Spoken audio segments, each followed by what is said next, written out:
In this video, I'm going to teach you how to install the loader on smart TV like Samsung, LG, Sony, or TCL.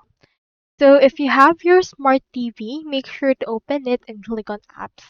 You can also find an option called Google Play, so head over to your Google Play Store and proceed to search right here for Downloader by AFTV News. So this is the app that I actually trust. Now, do take note that this video is for educational purposes only, and this is actually an official application, so you can proceed to click on this install and install it on your device. In order to use it, you can just click onto the actual app, enter it here the URL or shortcode and search term, and from in there, you should be able to tap on that particular application. Then just proceed to download it. And when you click on it, you can proceed to install this particular thing that we have downloaded so far. So that's all there is today, and I hope this video actually helped you out.